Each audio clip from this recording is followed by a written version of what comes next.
at the end of the year is very strong. If they haven't made it in the first 6 months, trying to make it through the rest of the year it is very, very difficult.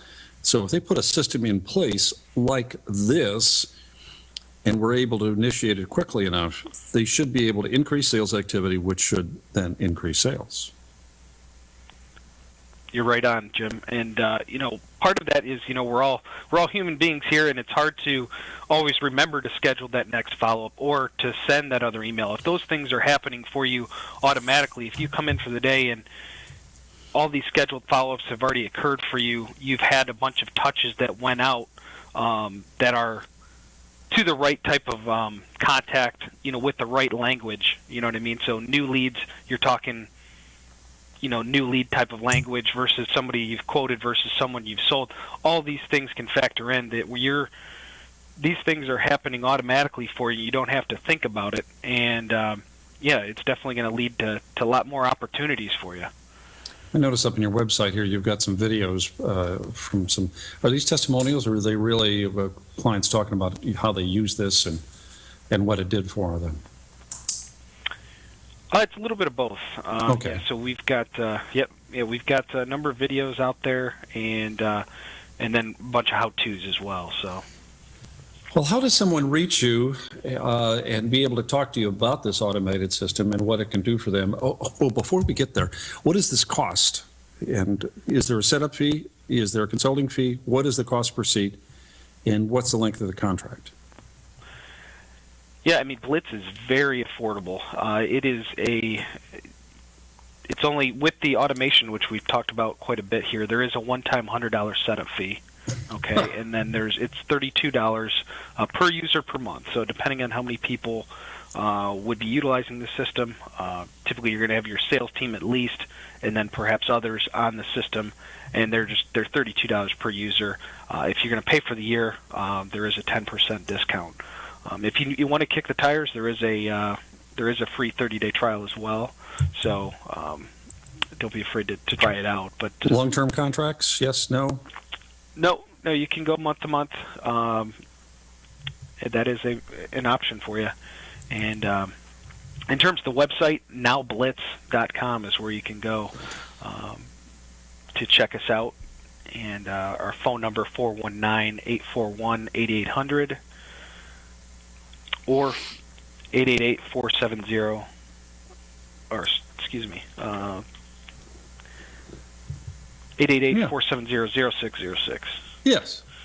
Well, you've been very helpful today. I appreciate you getting through this. I can see how the automated follow-up in emails and the queuing up of names and the increased dials will lead to increased conversations, which will increase the number of closures.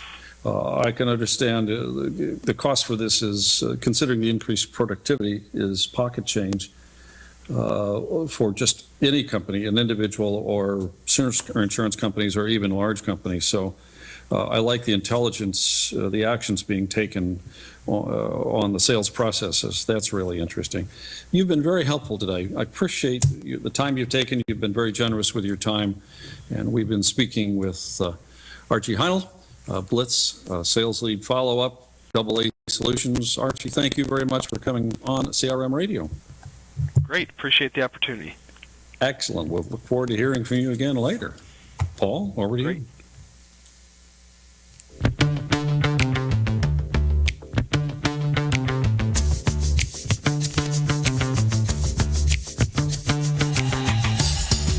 You've been listening to another episode of CRM Radio, the only show that takes a look at CRM today and tomorrow. Featured on the new Funnel Radio channel, offering live stream program for at-work listeners, including shows like Contact Marketing, Demand Gen Radio, MSP Radio, Sales Pipeline Radio, and the original that started it off, SLMA Radio, brought to you by the Sales Lead Management Association. Just visit funnelradio.com.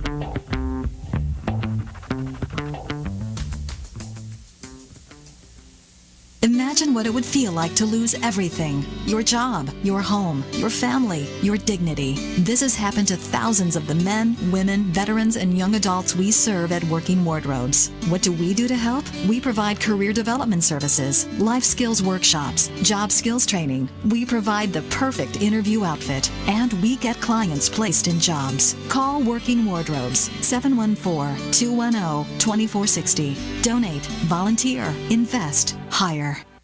Full Circle Insights delivers marketing performance management solutions that provide data-driven marketers like you with actionable intelligence from best practice, response lifecycle management, powerful weighted campaign attribution, and comprehensive marketing and sales funnel metrics. Our cloud-based products are built 100% on the Salesforce App Cloud and are compatible with the leading marketing automation solutions, giving marketers the answers they need to plan with confidence and the ability to grow revenue simply, easily, and effectively. If all that sounds interesting, simply visit us at FullCircleInsights.com to learn more. FullCircleInsights.com.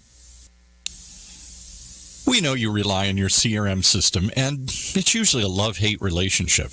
Most CRM systems, well, let's face it, they're expensive. They're hard to understand. People don't use them properly. And you're probably paying for features that you don't even want. If that's your case, then maybe it's time to simplify. It's time to get more from your CRM. Why don't you go back to the original? Trust Goldmine. We helped pioneer the industry, after all. Goldmine CRM is, well, it's simple, it's affordable, and it's proven. If all those sound appealing to you, if you're just tired of the CRM headaches that you're getting from trying to implement something that's just too complicated, too expensive, and too much for you to figure out, then why not go back to the original? Visit Goldmine today, goldmine.com.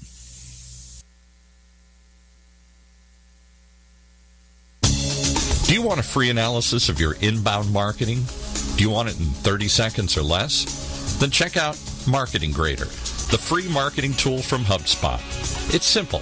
Just go to marketinggrader.com, enter the URL that you want to analyze, and Marketing Grader will instantly give you a detailed report grading your lead generation, mobile marketing, social media, competitive benchmarking, and more. It's simple, it's powerful, and it's free. marketinggrader.com.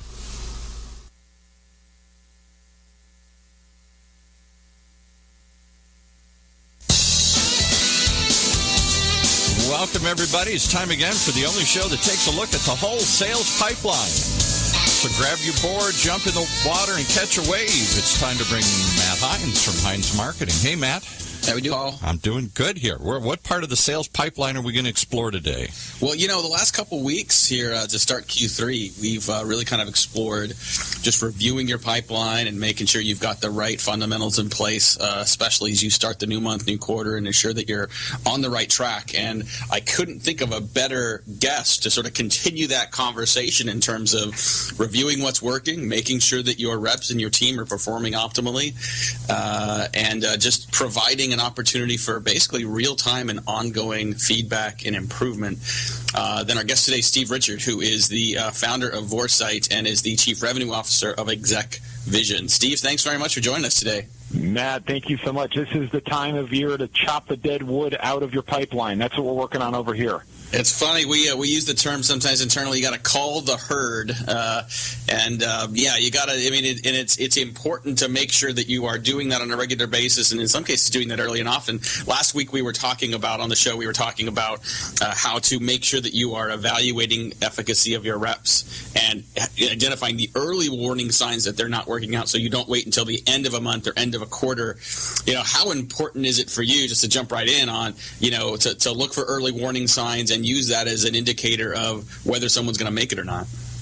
You're going to be in big trouble if you don't, because there's an ability in our industry of sales to burn lots and lots of calories on total wasted opportunities that have very low probability of ever closing. And you see that in all too many sales organizations, especially evangelical sales forces, or somebody who's selling some kind of a product that's a better mousetrap solution, where we got to figure out really quickly who are the real buyers and who are the pretenders and the tire kickers, and separate those two. Absolutely. Very excited today to have Steve Richard on Sales Pipeline Radio. Not only is he a great guy, he's got a great insight. I learn something every time I hear him speak at conferences. He's a mainstay on the B2B sales circuit, but recently has taken over as Chief Revenue Officer for Exec Vision. And I've spent time on this, Steve, and you and I have talked about it before. I love this platform. If you think in terms of being able to review game film of your sales reps, do that in real time, be able to annotate that, be able to provide comments and commentary and analysis in an online platform, that is essentially what Exec Vision is. So maybe just give people a quick sense for sort of how Exec Vision helps solve this problem of, not just reviewing the numbers, but identifying what reps could be doing in the field on the phone to be better. Yeah, and that's where we see the missing link here, Matt. There's so many sales performance improvement solutions out there. There's a huge sales tech stack, as you know, and really they're all focused on more. There's not a lot out there focused on better. And at some point, we have to have better interactions with people. And our viewpoint over here at Exec Vision, our big idea, if you will, is that the conversations that happen with buyers and prospects, those are a business asset. And people don't treat them like business assets the way they treat a computer or a truck as a business asset, or even their data in their CRM as a business asset. So what we're helping people to do is get those business assets right inside of their CRM system, which obviously is usually Salesforce, and make them very, very usable on a mobile app. So now all of a sudden we can do stuff with our game film, with our conversation assets that we could never do before. Talk about that from a standpoint of, reviewing like sales calls. And I mean, historically, this has been a total pain in the butt, right? And I don't mean to tee this up as a sales pitch for Exec Vision, but I mean, it's important to talk about just the idea of helping reps be better. I mean, we can give them scripts, we can look at their numbers, but then historically, either we have to sit on the phone with them and hope they catch a prospect live, or we get a recording of someone's phone call and it's just an MP3 file and you got to listen through that, and then you're just, and then there isn't really a sort of an integrated opportunity for feedback. Like, to talk a little bit about the frustration of really helping reps at a field level from a management standpoint. I mean, a lot of good managers want to spend more time directly coaching and helping their reps, but don't have the tools and opportunity to do it. Yeah. I'll tell you a story from HubSpot, which was, I just heard the advertisement, one of the sponsors. But the HubSpot Sales Solutions is a great story. And what happens there is the sales reps all listen to their own sales calls, one per week. And this is the interesting thing, Matt. You don't need to do a lot to get a huge difference. So you listen to one of your own sales calls per week, and then you share it with the manager. So the insight from HubSpot is that sales coaching, and why sales coaching, we're not saying more of it, it's a math problem for the manager. If all of the weight and the pressure is on the manager to do the coaching, then, they've got 10 direct reports. All of a sudden, you take whatever time you're going to spend, even if it's 10 minutes, and you multiply it times 10, and wow, that really starts to add up. Versus if you have the reps start to take some ownership of their own development on the front end, and they can then take their calls and annotate them with key moments and tags and identify the keywords based on the transcription. Now we can really isolate where are those problem areas, where are those places where we can improve. So a manager can take a quick glance at something a rep did in 30 or 60 seconds, and they can tell very quickly if this rep knows what they're doing and click around. So in sales leadership, we can't work any harder. It's just not possible. We have to start working smarter. And if you look at all the things that sales leaders do anyway, like shadowing sessions and ride-alongs and pipeline reviews and forecasts and all the mechanics, the processes of sales management, sales leadership, we need to have better ways of doing those with more complete information. And let's face it, the information in your CRM only goes so far. But the tape don't lie. Mm-hmm. Yeah. We're listening to, we got our guest today on Sales Pipeline Radio, Steve Richard, who's the Chief Revenue Officer for Exec Vision. And I think you were in the room as well, Steve, as maybe a year and a half ago, when there was an AAISP, I think it was one of their frontline summits. And one of the presenters actually brought their sales reps up on stage and played recordings of their sales calls. They had their reps in the room. They had a panel of people that were critiquing and providing advice on those calls, and there were plenty of cringeworthy moments on those calls. And I remember distinctly, as people are kind of, there's nervous laughter, and in some cases just non-nervous laughter in the audience. Trish Bertuzzi, who you and I both know, stood up and said, "Hey, listen, if you don't think this is going on your sales calls, you're fooling yourself." Even the best reps need additional coaching. And I think, in the same concept that, the best athletes, the best musicians in the world still need coaches. This is a continual improvement kind of thing for reps of all levels, is it not? Yeah, it is. And the funny thing is so if you think about the performance, the bell curve of performance, Matt, and we've got a bunch of customers I'm not going to name here, but what they've told us is that they're low mid performers. They just don't care. And if you think about the idea of watching your own game film, it's like looking in the mirror. 1, 2. Me that someone wouldn't want to look in the mirror and make sure that they look okay, and when a sales rep gets over that initial like, oh my god, I hate how I sound on these calls, I hate hearing the sound of my voice, when they get over that, then they start saying, I didn't know I did that before. I had no idea I did that, and there's no better teacher than having that happen. So as cringeworthy as some of those things are, it ends up being an enormous gain. And I got to tell you that the one biggest question when we're talking to prospective customers, Matt, we have this slide with all these questions about things that you're trying to answer about your market and your team and your prospects. The one that everyone goes to is, what do my best reps do differently? And you would think with where we are with sophistication in sales, you would think that we would have an answer. And I'll ask him to, okay, Fred, what do your best reps do differently? And he goes, honestly, I have no idea.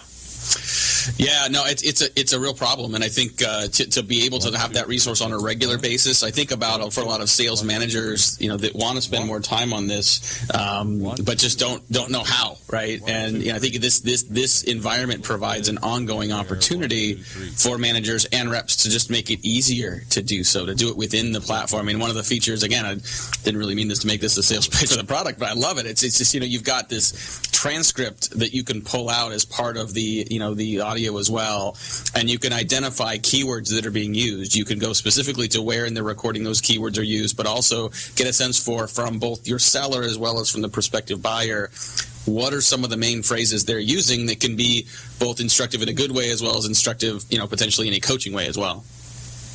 Yeah, so and again, I'm really not interested in making this a pitch for all the same reasons you aren't. But I'll give you some things that people can think about if you're not a user of Exec Vision right now. If you're going to just use the old-fashioned one-dimensional call recording, so one thing you can think about is, what are the things that I want my rep saying, and what are the things that I don't want my rep saying? And we go through this exercise with all of our customers where we identify those keywords, which we then in our product we put on a display. So then you can tell if those words are being mentioned or if those words are not happening in conversation. And it's a really fascinating exercise, because usually people start by saying, well, it really doesn't boil down to words or phrases. It's bigger than that. And I say, okay, I understand. Well, just talk me through it. And then they start talking about it, and you start hearing these themes, Matt, like, for instance, filler words. Kind of, sort of, like, one of my favorites now you hear a lot of is the double cool. Cool. So there's these filler words like that we all would agree that we don't want our salespeople doing this. Another great one, of course, is asking questions. Well, it becomes really easy for us to figure out if questions are being asked. So here's another thing you can do. I encourage all of you, go back and listen to your call recordings, or even if you're not live on a call, you're a manager that's the second voice, have a tick sheet. And I want you to put a tick mark every time someone asks an open-ended question that leads with an interrogative. The interrogatives are who, what, why, when, where, how. Write those down. And I'll even throw in tell, like tell me more. Go write down how often you hear those words being used in the form of a question as an interrogative, and you will be shocked at how little it happens in the course of conversation. What do you think about that, Matt? Yeah, I think you're absolutely right. I mean, you can't stress enough how important language is, how important, as I now do use some of them, those filler words that we often use, and sometimes just getting practice is important. Sometimes just being aware that you do it is important. I've been shocked when I listen to recordings of this radio show, and I realize how many times I say, it's a real, it's an eye-opener, right? As Paul says, I just did it again. It's an eye-opener, and it makes the more you're aware of those things, the more you can work on it and be better. We'll be back after the break with more from Steve Richard, who's the Chief Revenue Officer of Exec Coach. We will be talking a little more about effective sales coaching. I want to talk about Call Camp, which is open to everybody and is absolutely amazing. I'll talk more about that and a lot more with Steve. We'll be right back. Sales Pipeline. Whether you're producing a seminar series, users conference, lunch and learn, or exhibiting at a trade show, Validar has a solution. From capturing leads at trade shows to managing on-site registration, tracking session attendance, gathering information, and providing sponsors lead retrieval, we have a full suite of solutions for you. Since 2005, Validar has been turning corporate events and trade shows into better business. Call 888-784-2929 or visit us at validar.com. You know, in a world where the speed of innovation and change in B2B marketing has never been greater, the only thing bigger is the need for clarity, for a blueprint, for a guide to what's really working and how to make it apply specifically to increase sales pipeline growth, velocity, and conversion. That's what you'll find in the Modern Marketer's Field Guide, something you should have in your back pocket right now. If you don't, you can download it for free at HeinzMarketing.com. That's HEINZ marketing.com. It encompasses the entire sales and marketing pipeline, but in quick bursts with lots of specific, actionable ideas and strategies and tactics you can put to work right away. Like today, the loaded table of contents helps you narrow in and tackle a problem. Maybe something you're looking at right now on your desk, right in front of you as you're listening to this. It's also there as a resource that you can come back when you need something new to inspire you, to open your eyes, to give you some task or idea to do next. It's all that and more, and it's waiting for you free. The Modern Marketer's Field Guide at HeinzMarketing.com. That's HEINZ marketing.com. All right, let's pick it up with Matt Heinz right after this. Yeah, I think, Paul, you're probably putting that in there to test the software you were just telling me about. That's right. During the break, Paul was telling me that they actually have software. When we convert this program, which is live, into the podcast, they have software that actually pulls out about 75% of the extra words. That's right. So some guests actually probably end up having about 20% of their actual talking time, given what they do. But that's fantastic. Yeah, no. Related to that, SalesPipelineRadio.com. If you want to check out some of our past episodes, you will find those up on the site. You'll get the full live version of the program minus 75% of the extra words, which will make it a little bit faster to listen to as well. You can get all of those at SalesPipelineRadio.com. You can always check out our podcast as well, available on the Google Play and iTunes network. Check those out. Love to have you there. We are also a proud member of the Funnel Radio Network. If you want to check out additional shows related to sales and marketing, there's some great shows available, some fantastic shows coming up. Check out funnelradio.com. We're very proud to be part of that group. They do some great stuff for sales and marketing professionals. Coming up in the next couple of weeks, we got some great guests as well. Next week on Sales Pipeline Radio, we've got Joe Chernoff, who really kind of revolutionized B2B content marketer for Exec Coach. And Steve, let's talk about Call Camp, because I just love this concept. If any of you are football fans and you're familiar with John Gruden's the contest, Matt, we gave away an Amazon Echo, so we played 5 different voicemails, and we let the people vote on the winner. And the winner was Superior Glove, my friends at Superior Glove. And there was a fascinating voicemail about the last samples I sent you, the fingers were too baggy. But the way she constructed this voicemail was just phenomenal, and nothing that I would ever think of doing. And that's what Call Camp's all about, is getting new things in our game that we would never come up with on our own. You've done this. You've done a few call camps. You know, in the product, you've seen a lot of customers go through it. What's the reaction from sales reps when they see this? I would imagine some might be a little nervous, maybe a little defensive, a little worried about what people are going to see and hear.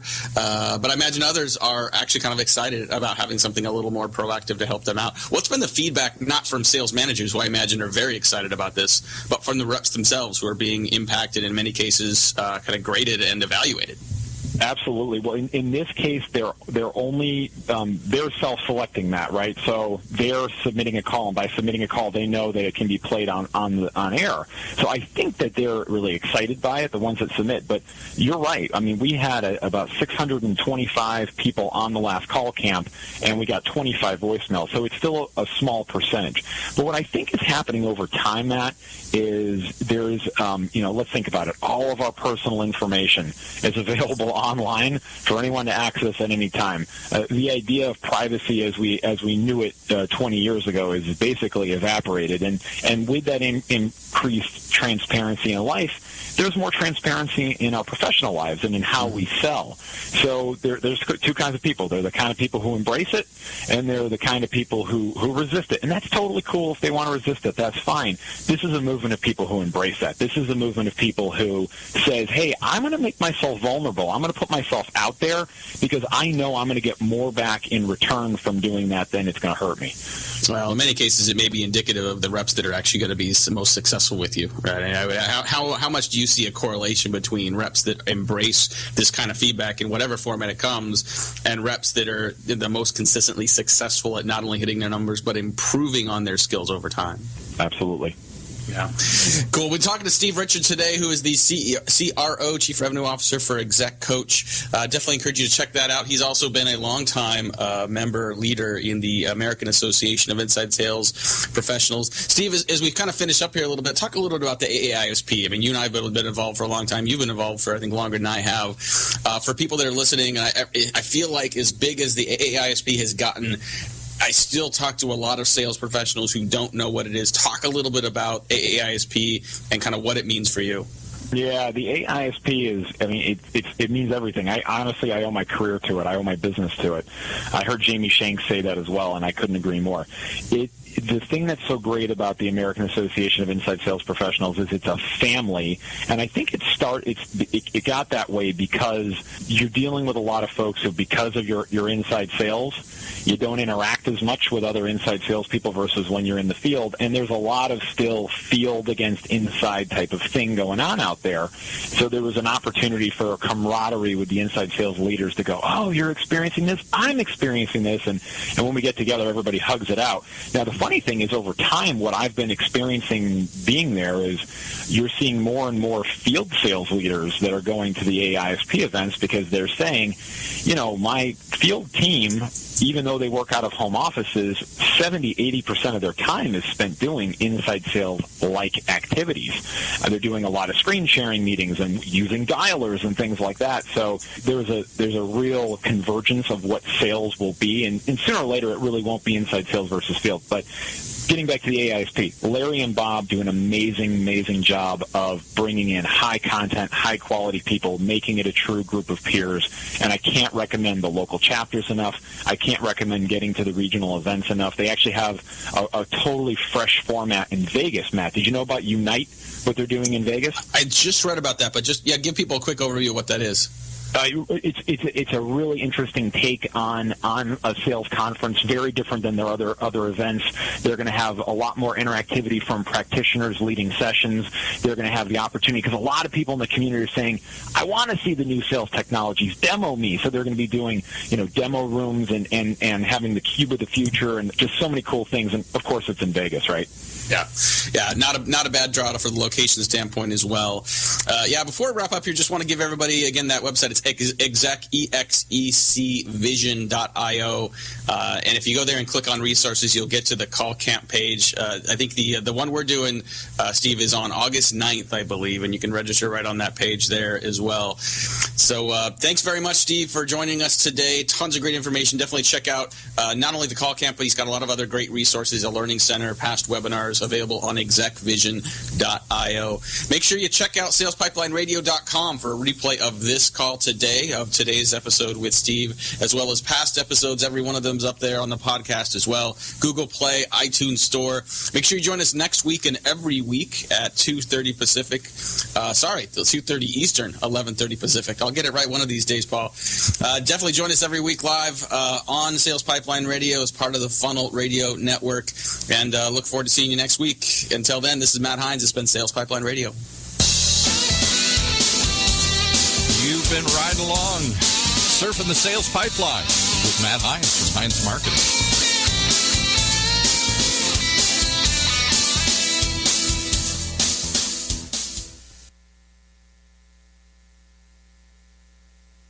Support for this podcast and the following message comes from Volvo, who's making their Premier Package complimentary this summer when you purchase or lease a new 2016 Volvo. Visit your local Volvo dealer for details. Volvo, this is our standard. This offer excludes XC90 and Polestar models. Live from NPR News in Washington, I'm Lakshmi Singh.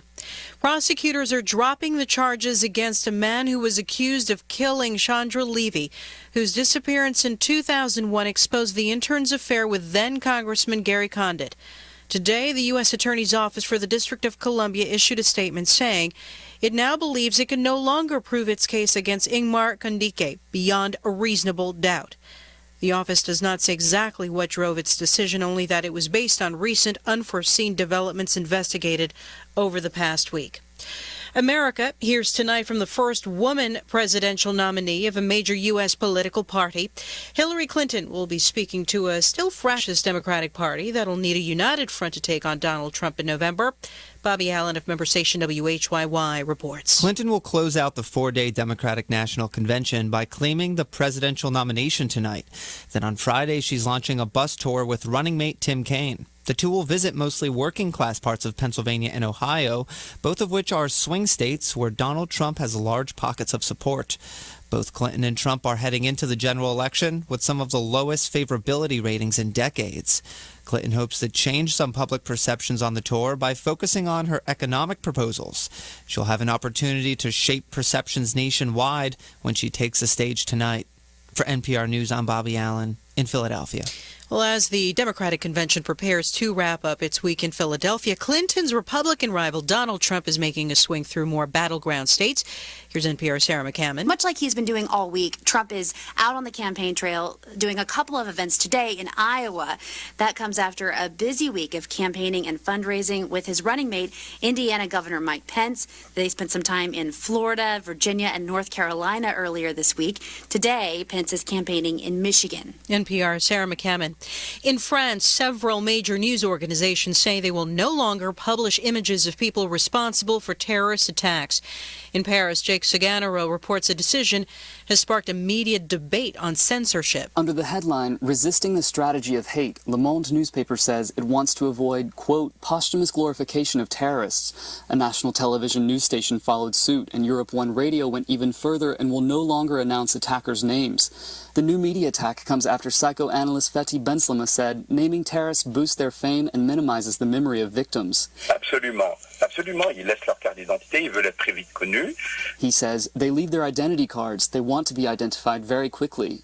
In a statement, executive director of state-run France Television says, our duty is to inform. It's the right of citizens to be informed. We must resist this race towards self-censorship. For NPR News, I'm Jake Saganaro in Paris. The Dow's off 14 points. You're listening to NPR News.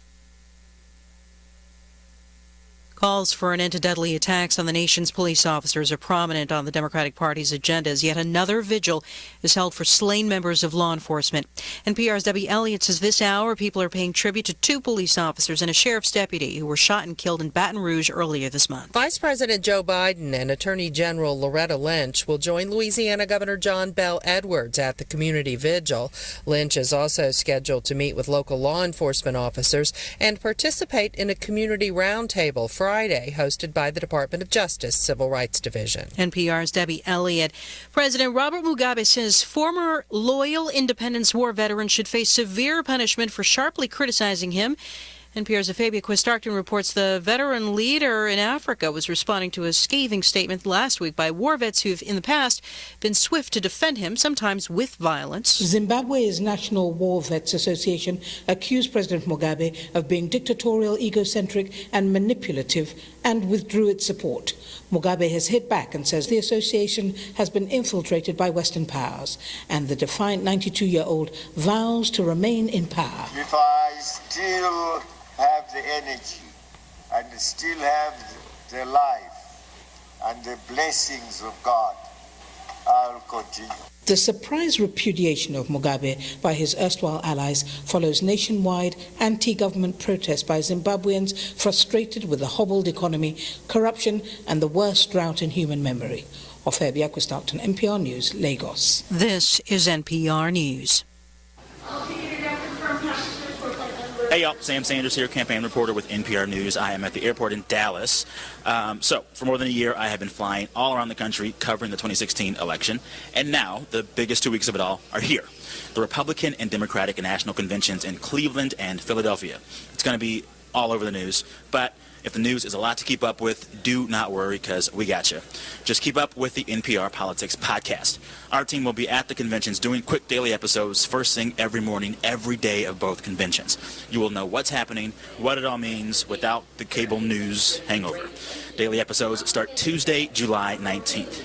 All right, subscribe to the NPR Politics podcast at npr.org/podcast or on the NPR One app. Cool. Thanks. Bye.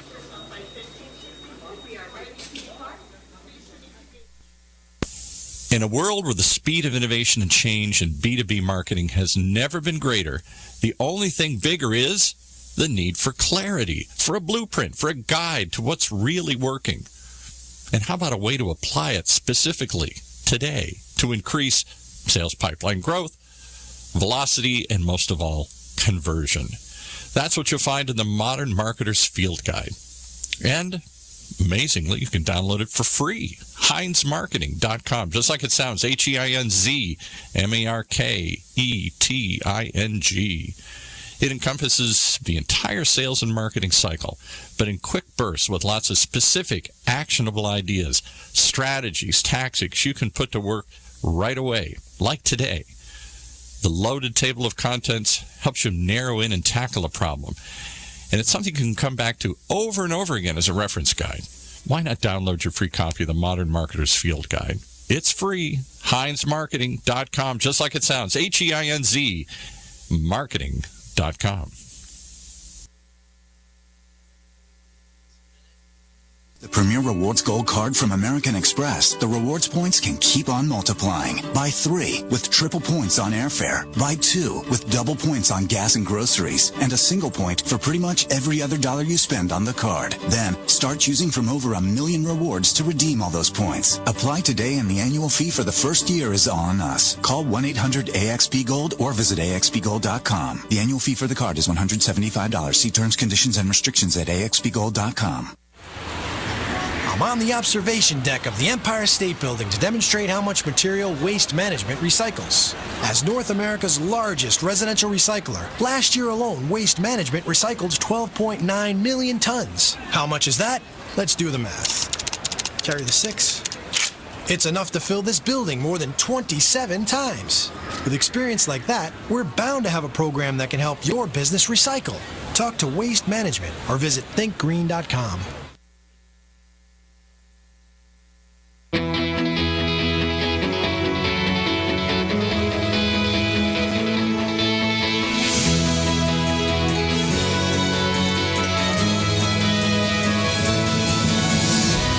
Welcome again. It's time for another episode of Choice TV Radio. The only question is it radio or is it TV?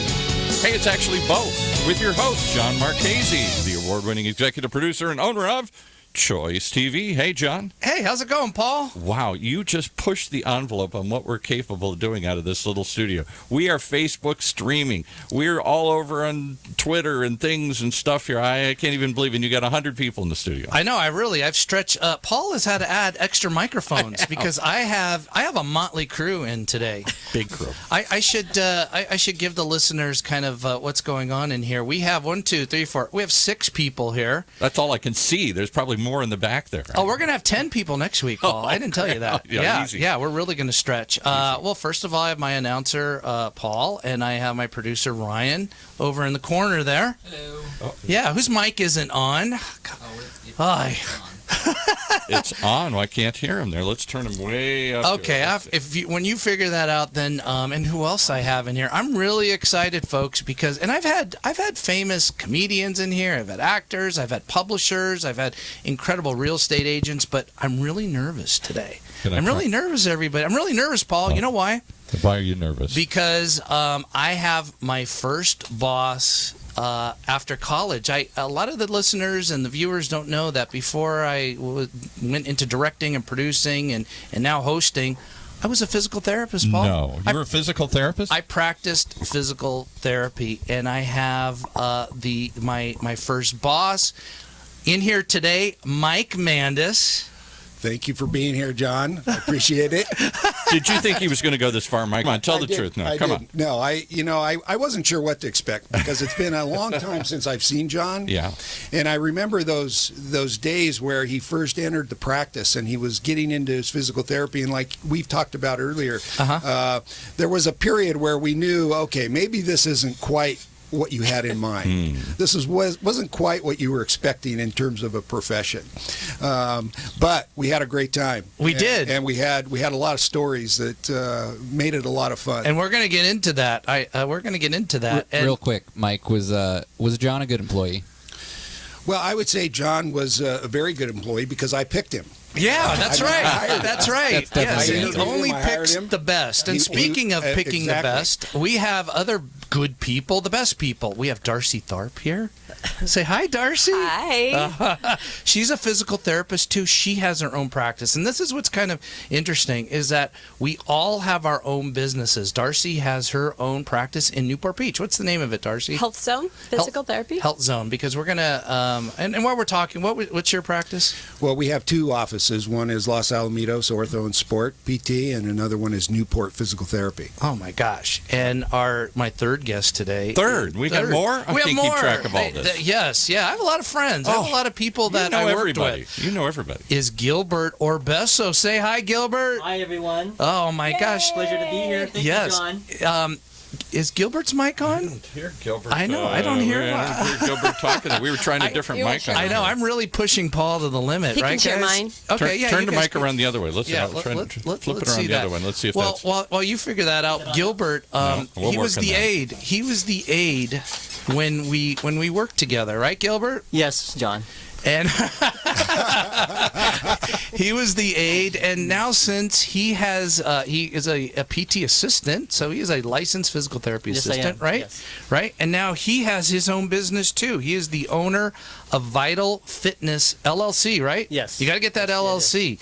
He does mobile athletic training. Yes. Our training. Yes. Our little Gilly has his own business too, right? Right, guys? It's incredible. I knew he would go there. You knew it, right?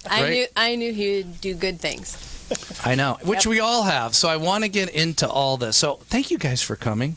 I pulled it off. Thanks for having us, John. That's great. I pulled it off. It's like a reunion. It is a reunion, and our listeners get to join in on the reunion because we're going to obviously promote all our businesses, but we're going to tell some funny stories, and we got a lot of them. That's the ones that we can remember after this length of time. I kind of jogged your memory, though, on a couple things, and you guys did, too. So. Now, did you ride the limo, and are you taking him up to Big Bear and all the other, and down to the races and all the other places? I mean, you're just all over the place. Well, usually what I do is I get a commitment from my guest, like a guest at a limo company, so I'm going to get a free limo from Robert Tranchina and D. London at ALS Limo, and then one of my guests a couple weeks ago, Brian Weaver, has his own cabin in Big Bear. So I made him on air say we can use his cabin. So we got to see what we could, what commitment. And who are the ladies that were? Okay, well, we could stretch you out. Okay. And Gilbert, get busy on the exercise. On training. Yes, I need some training. Are you up to training? Yeah. Okay. I mean, I had a trainer a long time ago. I don't like to have a set schedule because I work late. I go after work a lot of times. So, it's hard to have a set schedule. Right, Gilbert? It takes care of those aches and pains, right, Gilbert? It does.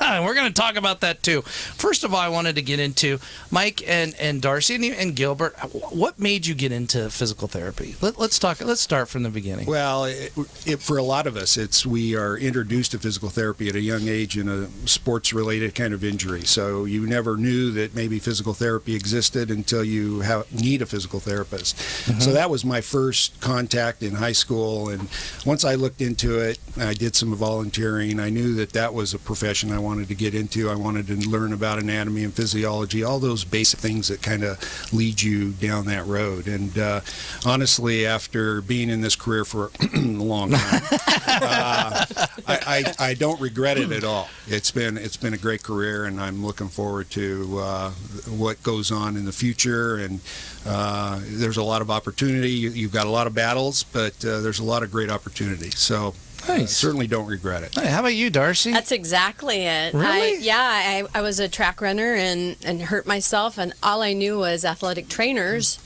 and got introduced to physical therapy. And I almost didn't go into physical therapy just because the education kind of scared me, like the chemistry and the physics. And once you get through that and you get to where you want to go, it's been, upward all the time since then. So Yeah. Well, it's exactly what I want to do. I was at Long Beach State undeclared, and I go, well, I got to pick a major. It was like a year and a half into, I was a sophomore, and they had physical therapy there, and I knew it'd be a good job. And I loved anatomy, physiology, kinesiology, and I start taking the prerequisites, and they are hard. They are hard I heard that in the dorm rooms. Yeah, I lived in the dorms the first 2 years. And back then, you had to have at least a B in all your prerequisites. And we're talking chemistry and physics, and statistics. And I kept pushing away, and I got into PT school, which is hard. I didn't get in on my first try. It's like 500 people applying for 30 positions. You hear that, Ryan? It's kind of hard to get into PT school. I don't want to try that then. Yeah, it's hard. Actually, harder than medical school, from what I've heard back then, because there's a lot more medical schools. And I did, graduated, studied hard. But here's something I want to talk about. So Mike hired me, and I want to talk about that. But maybe, did you guys have this aha moment, like about 3 weeks after I started, 3 weeks after Mike gave me the job working with Darcy and Gilbert? I literally went home and I collapsed on the couch, and I said, everybody's got pain. Everybody has got pain. You felt their pain, huh, John? I felt their pain. And not only pain, some of these people are suffering. And it's like, they never prepared us for PT school. They should have had a class on, you will experience pain and suffering. What do you got to say about that, Mike? Well, there's no question.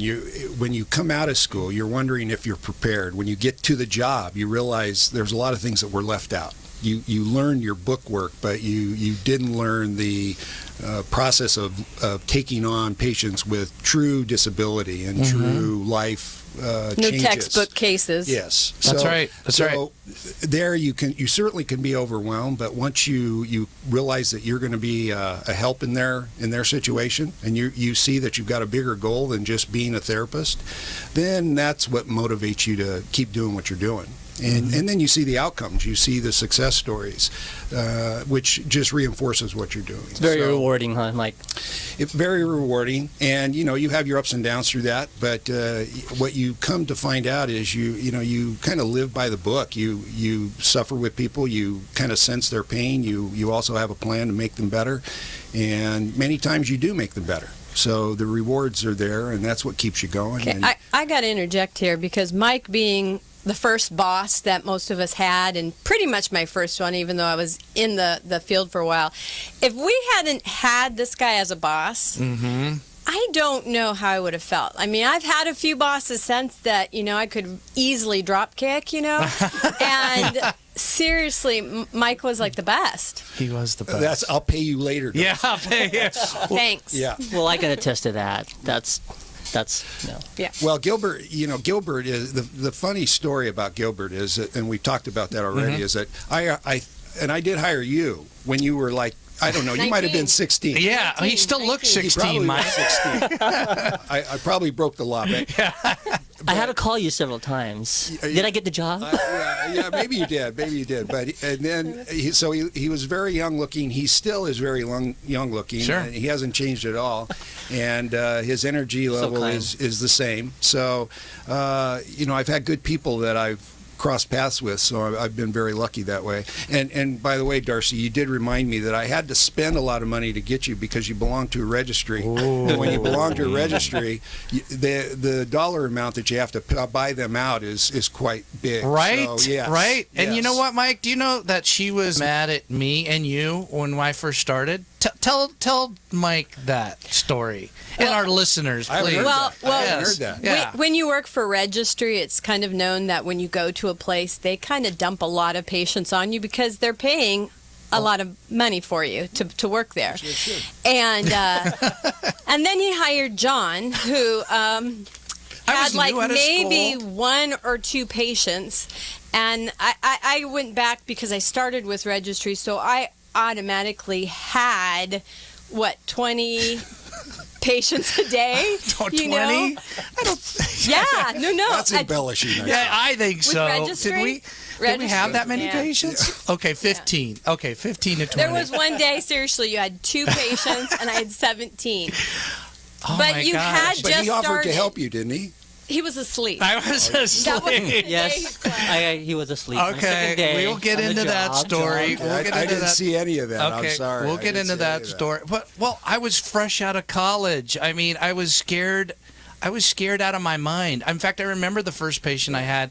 I was on my own, first patient. I did a quick eval. I didn't know what the heck I was doing. And I'm like, afterwards, I'm like, okay, let's ultrasound you. Because that's what you do. You just ultrasound. I didn't know what the heck to do with this patient. Because and that's when you called Gilbert in. Right? That's what I call, hey, Gilbert, can you ultrasound? I got to in. go sleep, which we're going to talk about that story. yeah. But Mike was nice enough to just break me in. I mean, you got to. It's right. Well, Thank you, Mike. You know, you've got a new graduate. Darcy's the experienced therapist. It's Right. only right that she see more patients than you to start with. Right. Right. That was That's the right. plan. That's right. And so that's how it worked for a while. And then until we found John sleeping at his desk. Okay, then let's talk about that. Okay, so tell Gilbert, because he's just dying to tell this. It is kind of funny. Okay, so it must have been, your second day on I the think job? my second day. Okay. And so Mike asked, where's John? So I'm looking around. I'm looking in the storage room. I look in the office. Look in the bathroom. He's not there, nowhere there. So I go and look, and there's a curtain that was closed. Looked in there and took a peek. Oh, he's sleeping. So I go back and tell Mike, he's sleeping. He's like, well, get him up. So I go wake him up. I didn't want to wake him up because I didn't know what he was going to do. I was just the aide. Yeah, right. And so wake him up, I was like, do I got to get up? I'm dead tired. And he's on a hot pack, sleeping. So, that was the day he had 2 patients. Yeah, that was the day he had 2 patients. And I don't think Darcy was working, because you only work 2 days a week, right? You only work like Tuesday, Thursday. No, I work 3 days a week. 3 days a week. So if it was my second day, then it was a Tuesday. The clinic was dead. There was nothing to do. I just had my first day. I was tired, folks. I was tired. See, Mike, he needed more patience. I needed more patience. You had more patience. I did make some mistakes. There was no patience in the clinic. So Gilbert throughout the years has given me a hard time about that. But yeah, even as he should. Yes. As he should. So yes, Darcy. Yes. Would you like to add anything else to that story? Oh, not to that story. But then when you became high, and I could see that being registry, we're all employees, and you feeling like the odd man out, right? No. Okay. I mean, I immediately felt like part of the group. Right. I mean, I knew I worked for a different company, but I still felt part of the group because I was there for a long time. Yeah, we used that registry for a long time. Yes. Yeah, because therapists were hard to come by. They were. They still hard are. to find. They still are. And loads changed, so you kind of flexed with hours and things like that, so it gave you some flexibility there. Yeah. In fact, one of my memories of Mike is working at the hospital is that PTs commanded a certain salary at the time. We're talking 25 years ago. It was like $44,000. That's a lot of money right out of college 25 years ago. And I remember Mike, because of the constraints of the hospital, he couldn't afford that, but he said, if you work overtime, I'm going to give you overtime and we can make it work. And I just thinking, wow, I'm working overtime. Like, I have a real job. This is kind of cool. He's making accommodations for me. I think you What were a cool sleeping dude. overtime. Oh no. But yes, Gilbert. It'll never go away, John. I know. But, eventually, folks, yes, I built up my patient load. I was a successful PT. I worked at the hospital for 5 years, and I had a good time doing it. I really had a good time doing it. We all had a good time doing it. We all had a good Yes. time. And one of the things I remember when we moved upstairs, because we first started, downstairs, and then we moved upstairs, and I liked that clinic. That was a nice clinic. You liked the upstairs. I liked the upstairs. It had a nice view. It did. It had a nice view. It was a good energy. And I remember us all charting in that room. That it was all the three therapists, us three, and we would just sit and laugh and talk, right? Yeah, no, we did. That gym had, I don't know what it was. Maybe because you could see out. Yeah, right. Yeah, right. the view of 4 floors was really nice, John. Right. And Sleeping view. it was just it was some good vibes there. Now, I'm trying to remember the room you're talking about. The gym? So we were in that gym room. No, but we were in that one chart. We used to where our desks were. Yeah, we would chart, and we would literally talk for 20 minutes, and we were like, okay, we got to get back to charting. Got to get back to charting, and we just have a good time. We would laugh and talk, and in fact, we were trying to think of memories. Like I asked Mike, did you ever remember did you ever have an argument with Mike? I mean, he was such a good boss. No, I never had an argument with him. I never had an argument. I never, although there was one, and you don't know the story. You don't know the story. The only time there was something that happened in the clinic, and I wanted to do it one way, and Mike wanted to do it the other. And obviously, you're the boss. So I'm like, yeah, we'll just do it his way. And then as it turned out, like I was right, or I would have been right. And I said something I kind of said it loud so you can hear it. I'm like, yeah, we should have done it my way. And then Mike came in and he said, you scolded me, which was, I deserved it. Did I scold you? Okay, you scolded me. Yeah, you scolded me. You put me in place. I did deserve that, damn it. I did that. But you know what? Seriously, in the 4 years that we worked together, that was the only time. I mean, that's how awesome this man is. That, like Darcy said, usually you want to strangle your boss, but we had such a good mentor too, and a good friend as well. The advantage too is you're surrounded by good people, and generally most people that get into that field, it's a caring field, it's a helping field. You come with a good heart to begin with generally, and so that's what I think makes it work. Okay, yeah, but I do want to convey another story. So again, this is I was a host, a busboy. I worked at the dorms. This was my first real job. I mean, this is a professional job, and I don't know, it was about maybe a year or so into it. And I think Darcy, Mike, you're the boss. You kind of said something, and there wasn't really that much case. We all did our own thing. As therapists, and if the patients are happy, everybody's happy, which our patients were happy. But Mike said to do something, and Darcy said, King Weenie has spoken, like in front of Mike. And I remember cringing, thinking, did she just call our boss King Weenie? Oh my gosh, she's going to get fired. I would never do that. Do you remember that? Well, see, this was where we differ, because Mike is very even keel, very easygoing, and it was kind of like what he said. You said something that was like, nope, this is how it's going to be, blah, blah, blah, blah, and you just kind of walked away because you were a little upset.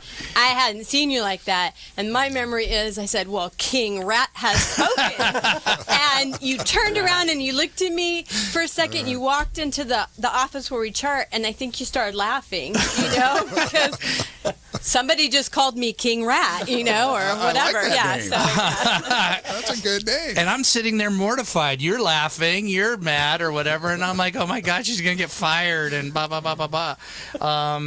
Gilbert, do you remember any of these stories? Maybe I was sleeping, John. Yeah, oh God, we're never going to. Okay, this is a good story. We had a patient that, remember, she had to have an ambulance called. Do you remember that? We had a patient that I think she was like having a heart attack or whatever. And as she, so the ambulance had to come, and it's pretty serious, like when a patient goes down like that. And as she's being wheeled off, she has tubes, and the paramedics are working on her, and the tubes and everything. Sweet Gilbert goes, have a nice day. Yeah, bye, Mrs. Smith. And I think I might have said, good luck. Yeah, good luck. Not in a bad way. Keep in touch, and I mean, her eyes are rolling in the back of her head, and, Gilbert's giving her a nice sign off. Yeah. I mean, that's how sweet I do remember that, John. Okay, all right, good. I remember that too. Yes, okay. So Paul is motioning me. I'm giving you the sign off here. Yeah, we're going to just take a quick break, gather more thoughts, and we will be back at OC or Choice TV Radio in just a minute.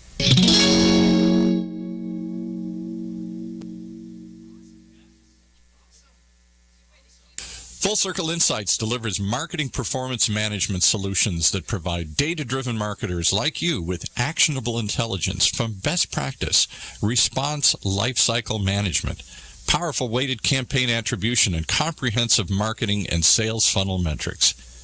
Our cloud-based products are built 100% on the Salesforce App Cloud and are compatible with the leading marketing automation solutions, giving marketers the answers they need to plan with confidence and the ability to grow revenue simply, easily, and effectively.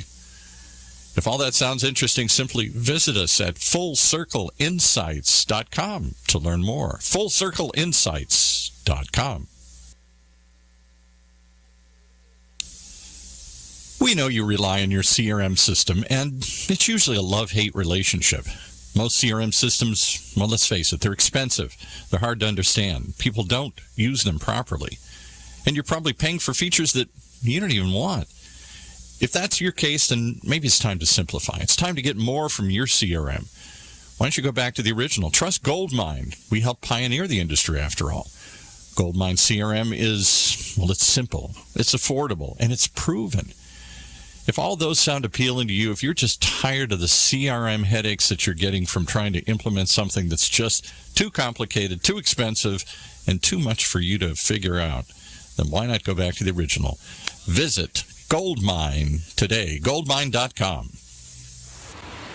I'm on the observation deck of the Empire State Building to demonstrate how much material waste management recycles. As North America's largest residential recycler, last year alone, Waste Management recycled 12.9 million tons. How much is that? Let's do the math. Carry the 6. It's enough to fill this building more than 27 times. With experience like that, we're bound to have a program that can help your business recycle. Talk to Waste Management or visit thinkgreen.com. When you use the Premier Rewards Gold Card from American Express, the rewards points can keep on multiplying. Buy 3 with triple points on airfare. Buy 2 with double points on gas and groceries. And a single point for pretty much every other dollar you spend on the card. Then, start choosing from over 1 million rewards to redeem all those points. Apply today and the annual fee for the first year is on us. Call 1-800-AXP-GOLD or visit axpgold.com. The annual fee for the card is $175. See terms, conditions, and restrictions at axpgold.com. All right, we're back with John in this crazy madhouse of fun. I never heard of a place so fun to work here. I could bring lots of my ex-bosses, and we would have 30 seconds to talk here. I know. Well, that's how much fun it was. I like to have fun, and and at the beginning, I didn't say, what I do. I shoot business commercials. Nowadays, everybody needs a video on their website. We live in an ADD society. They want information. They don't want to read a website. I do a quick and concise commercial. 2-3 minutes.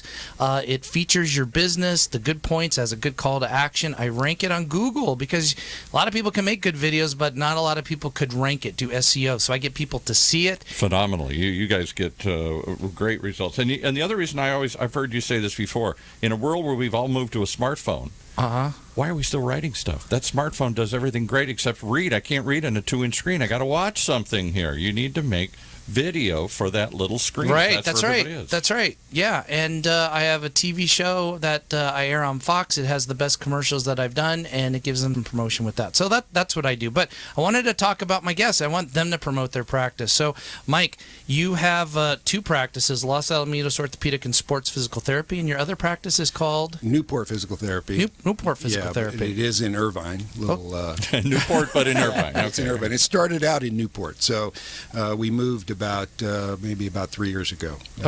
Got to a little better space. And what makes you different, Mike? I mean, it sounds like, you've been in business 23 years there, right? Right, 23 years. And, when you look at physical therapy, you see that there's a lot of clinics that look a lot like the others.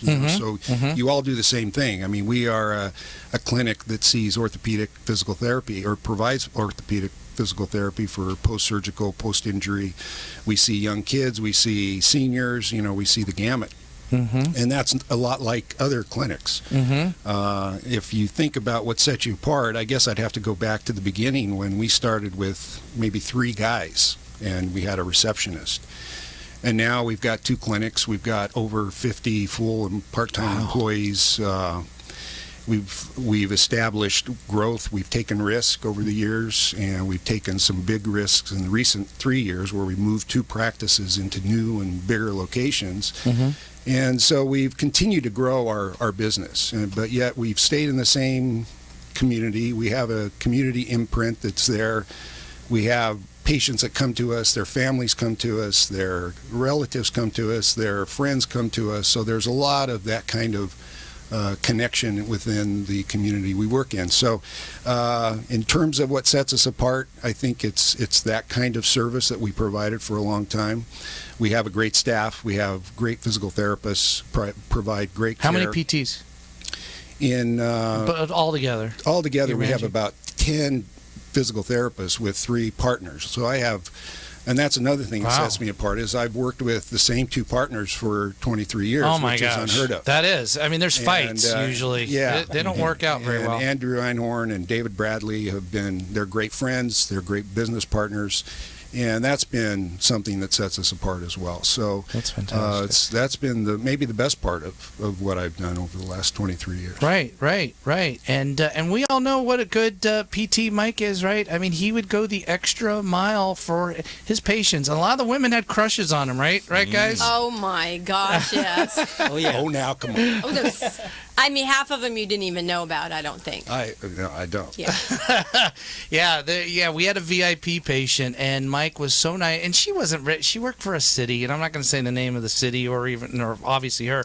But Mike would block out 1 hour of time to treat her. She only wanted Mike, and Mike gave her the best. And even though she wasn't that big, in her own mind she was a VIP, but he really went the extra mile. And I'm sure he still does that with his patients. Right, Mike? Well, it's another positive is that I've always worked and maintained a patient load. So that's the highlight of my career, is working with patients. So and my 2 partners do the same thing. So we work elbow to elbow with everybody treating patients, and that's the way I like it. Sometimes you come across different situations like that, and you have to learn how to manage that situation, and that's sometimes the highlight of a job too. Right. Yeah. But all your 10 therapists, you still haven't found anybody as good as Darcy and I, right? And Gilbert, right? It all started with you guys. It started with us. You kind of set the print and the bar kind of hard, and now kind of high. After that, I knew where to go. Yeah, right. Easy.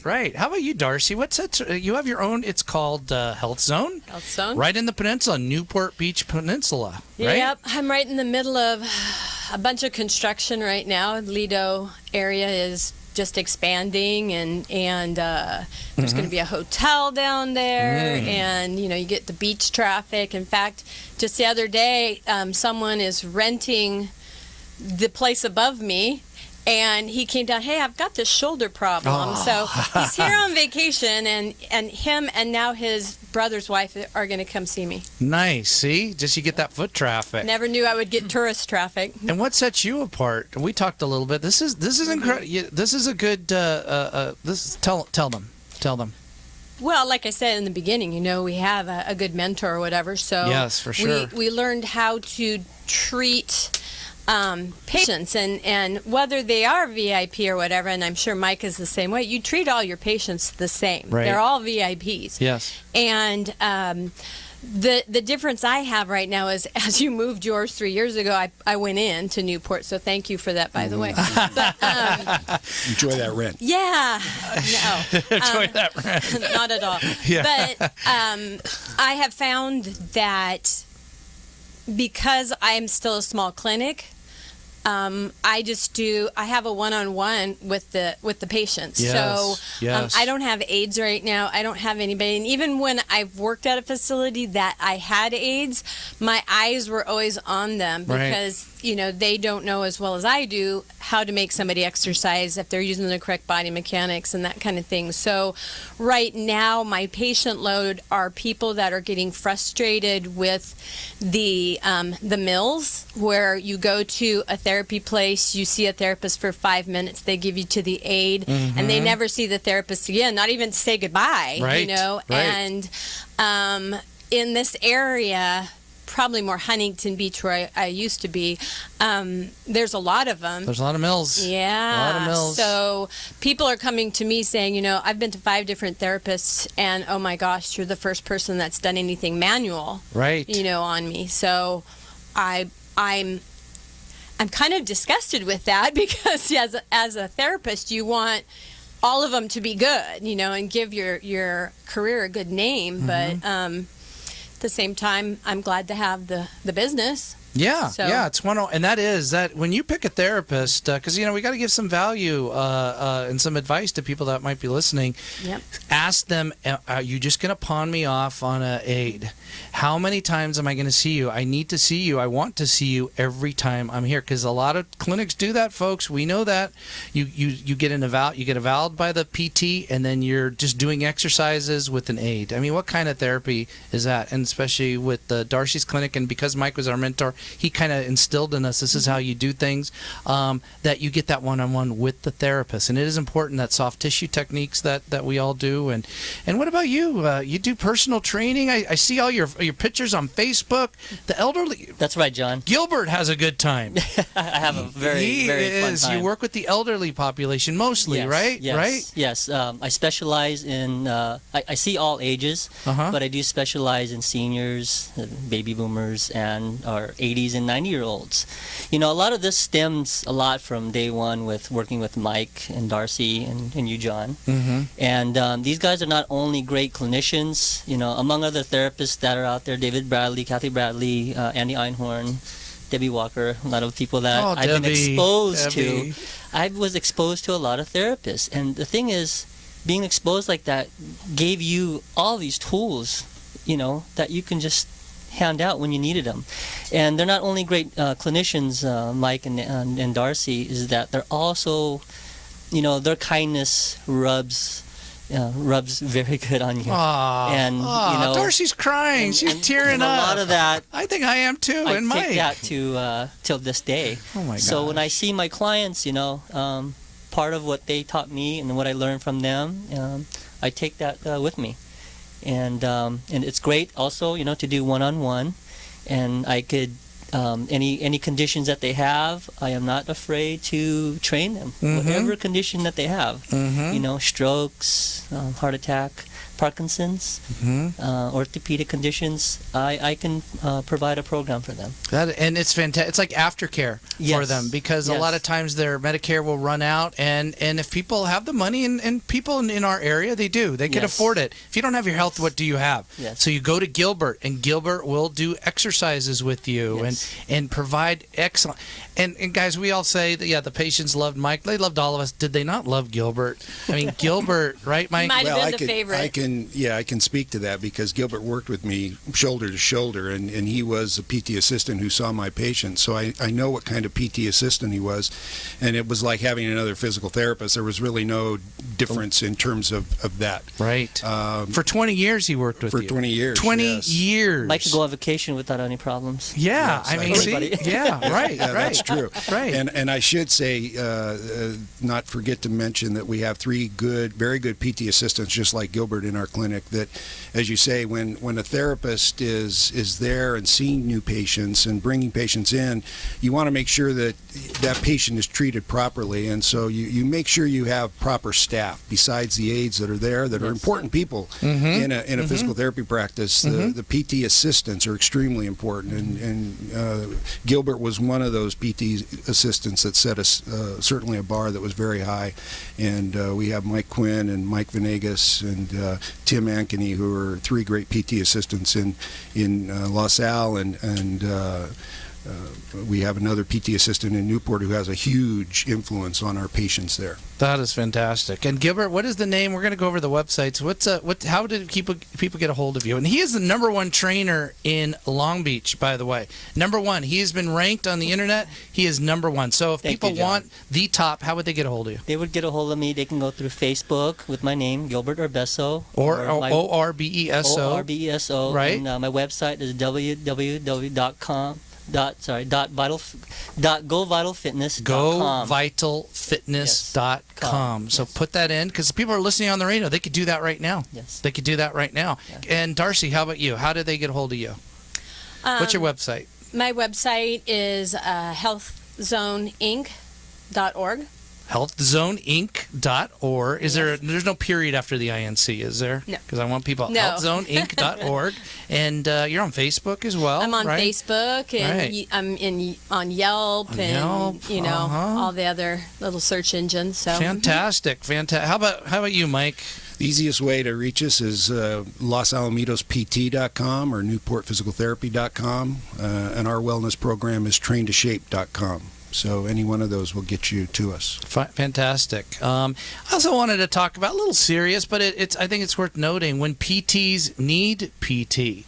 Darcy and I and Mike, thankfully Gilbert have had major surgeries in our life, and I know it impacted how I look at PT.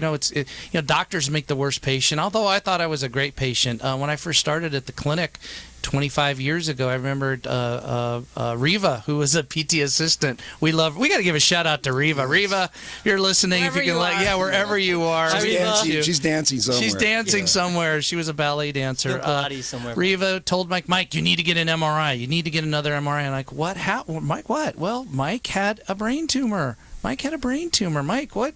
And, I never really talked about that much back then, but it was something that, you had your struggles, right? Well, we all have, you don't have to live very long in this world to have some life-changing events. Sure. And that was certainly one for me. And fortunately, I was surrounded by good medical care. And happened to have a tumor that I thought was more related to stress than anything. And after I was convinced to have an MRI, there it was. Oh. And did you have headaches before? Did you have blurry vision or what? Well, I had serious headaches, and I would have tremors in my hand at the end of the day. Then they just got worse and worse, so I knew something was up.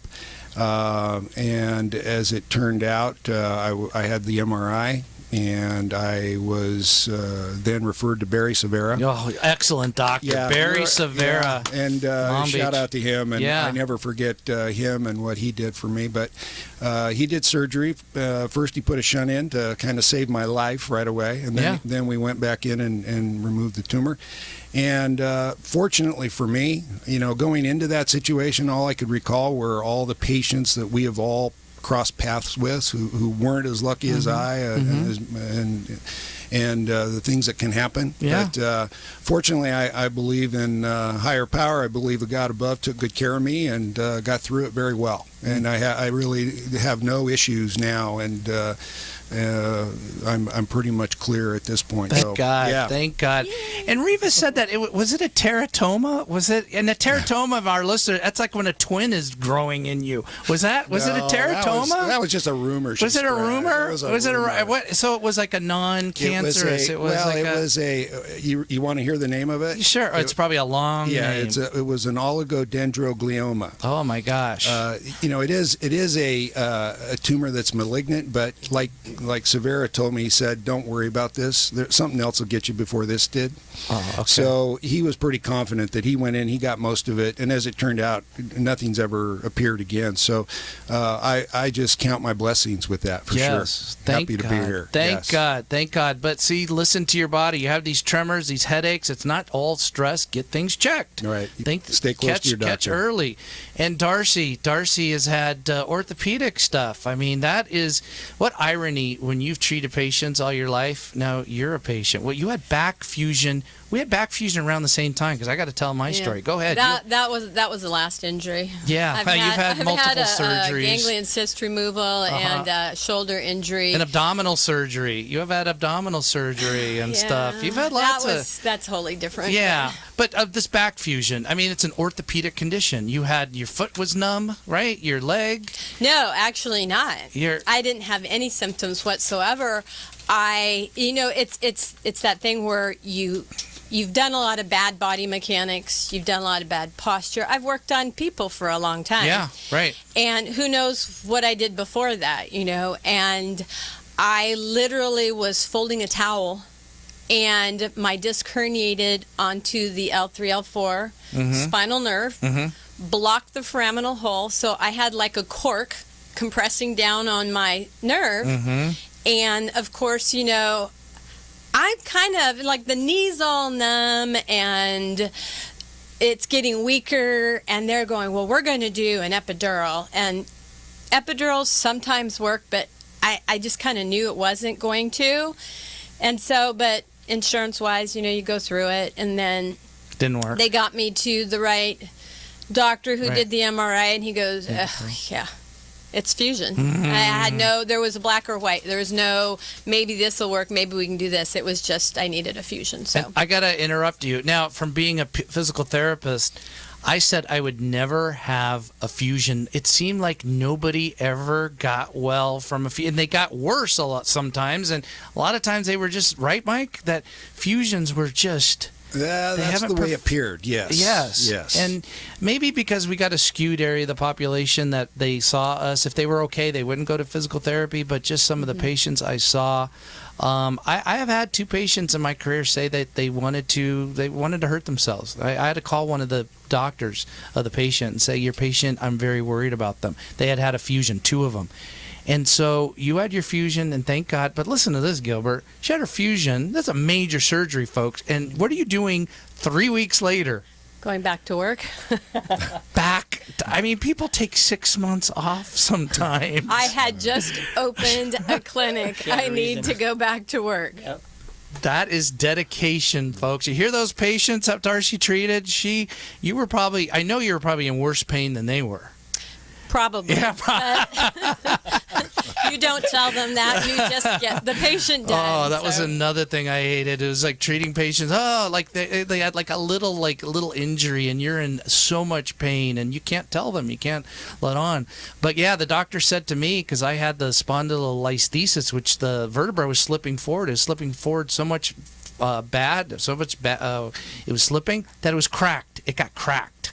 And the doctor told me I went to 5 doctors, Mike. I would not take a fusion. I was not going to have fusion.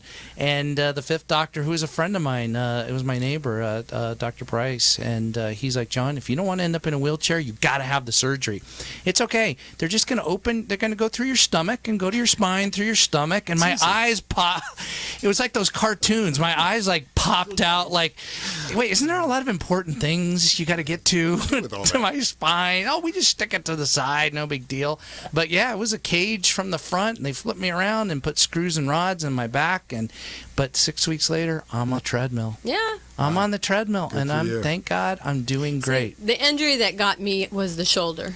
The shoulder. You know what? Yeah. Right. What do you think, Mike? I think the shoulder is the most painful joint to have. It can be. If you had a rotator cuff repair, there's probably nothing that's more painful than that rehab. The pain. I was working, and I finally got up to about my interpretation 6-7 pain out of 10. That's a lot, because Darcy could take a lot. I said, I better go to the doctor, so did an MRI without contrast, and it just showed like a little tear. So I said, get in there and fix it. We're slow right now, thinking I'd be a month, He got in there, and I had 3 rotator cuff tears, the short head of the bicep tear, 3 tears in the labrum, some bone spurs, about acromion.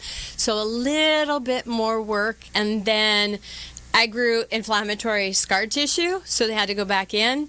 And then finally, 8 months later, I'm completely better. And I had actually initially injured it doing a skateboard championship. Oh, my gosh. Overworking. And as soon as I got back... That was a mistake. Yeah. Right?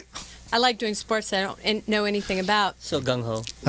When I got back to work, when I told you I started doing the women's Olympic water polo team. We got it right. And then you injured it. You re-injured, or you're okay? No, you're okay. I was great. Let's see your range of motion. No, look at that, folks. She's lifting her.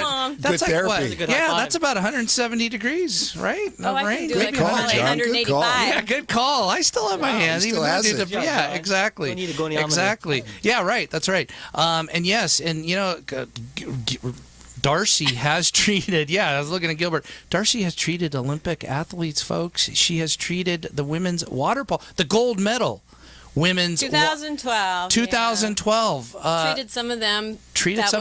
Before, in preparation for the Olympics during their course.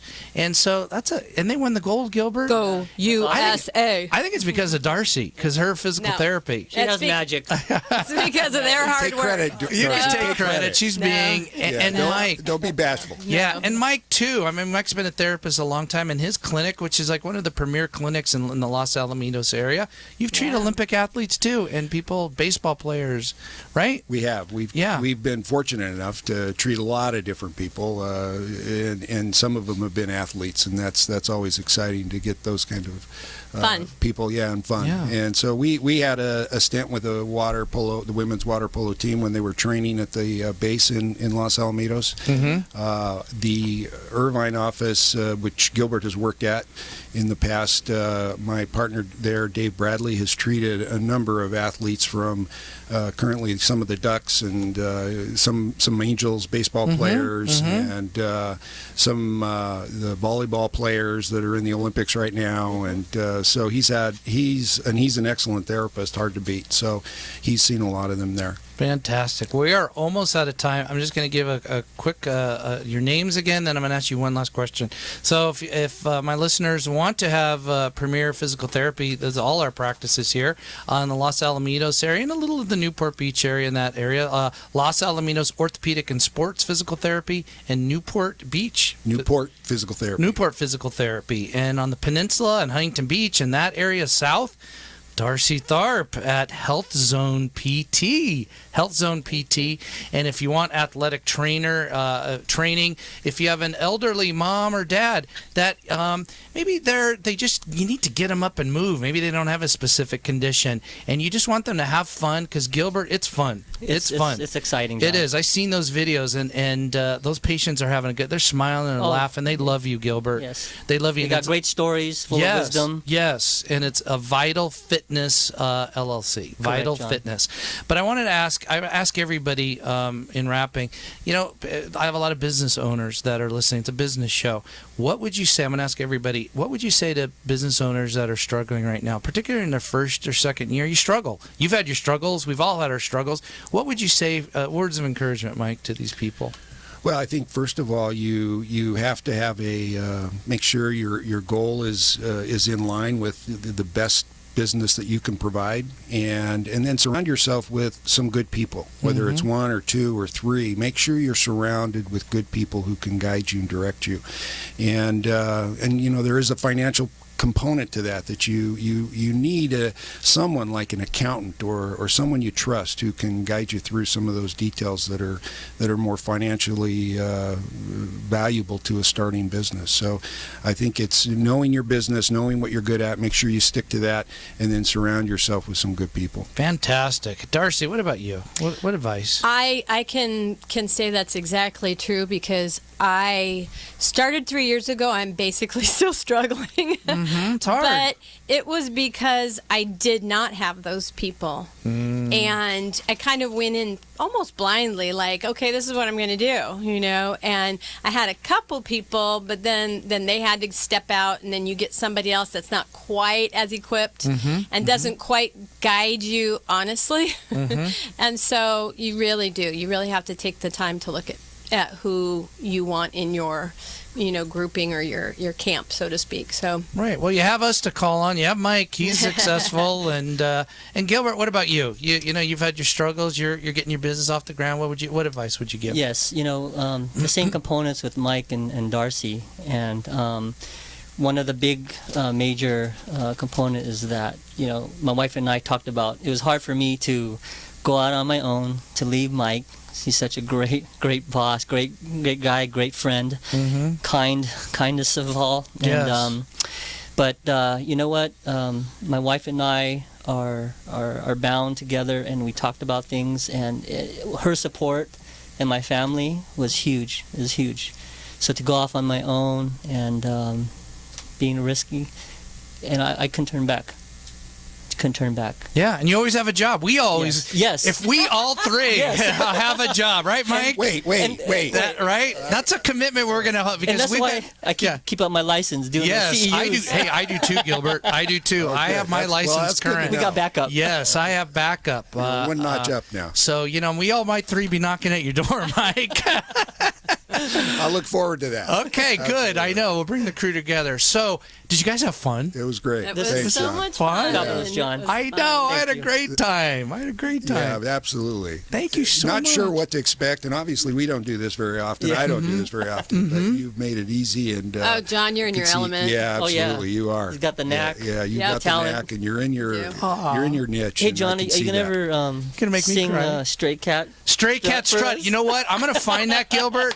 I was on a cruise ship and I did a Stray Cat Strut lip sync, and guess what? I came in number 1. There was like 20 people on that cruise ship. I got to put that on. I got to put that on Facebook. I kind of live on Facebook now. Did you dance too? I did. I danced. I sing. I kicked some butt. It took some I names. do want to see that. You will. I You do. will. So again, wrapping up, Gilbert Orbesso, Darcy Tharp, Mike Mandis, Jon Marchese, and we are signing off. Until next time. I just kind of say goodbye, everybody. I wasn't even ready here. Everybody say goodbye. Yeah. Okay. Bye, everybody. All right. Yeah. Bye. Thanks, to see you. John. Yeah. And give it your shout out to your wife and your son. Yeah. Angela Mandis, the love of my life, and my son Brad and his wife Alex. Nice. Gilbert, what about you? A shout out to my wife and my kid, son, and Joseph and Joseph and that other kid, whatever that other kid's name is. How about you, Darcy? Darcy? Oh, I can shout out to my sister and boyfriend, Scott, and all the people around Lido and past patients that have actually helped me survive. And to everybody else, don't give up. Don't give up. And I want to give a shout out to my beautiful wife, Madonna, and my son, Carter, and Justin, who's at the office. I have a salesman. He's got to be busy doing sales because he likes to come in here. It's kind of fun. And then I hired a virtual assistant, Jor-El, like Superman's dad. Yeah. Jor-El. All right. He's busy at work, too. So are we ready, Paul? You have your hand We're on ready. that You didn't button? say Ryan. Ryan's been patient. And Ryan, you have a shout out to anybody? Sure. Shout out to my wife Fallon, and shout out to my buddy. He is in the Coast Guard, and he's a rescue swimmer, and he's the craziest dude I know to cool jump is in that? cold water. Sweet. He's up in Alaska. My You have buddy to be Chris crazy. Austin. That is. So shout out to him.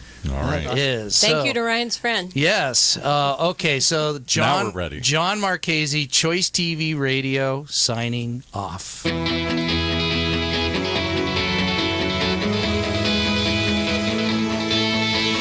Well, you've been listening to the party we throw here each and every week around Choice TV Radio. Is it radio? Is it TV? Well, it's really both.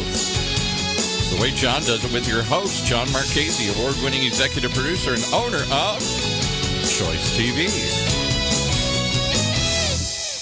Imagine what it would feel like to lose everything. Your job, your home, your family, your dignity. This has happened to thousands of the men, women, veterans, and young adults we serve at Working Wardrobes. What do we do to help? We provide career development services, life skills workshops, job skills training. We provide the perfect interview outfit, and we get clients placed in jobs. Call Working Wardrobes, 714-210-2460. Donate, volunteer, invest, hire. When it comes to pioneers in their respective industries, we all know the Apples, Starbucks, and Trader Joe's of the world.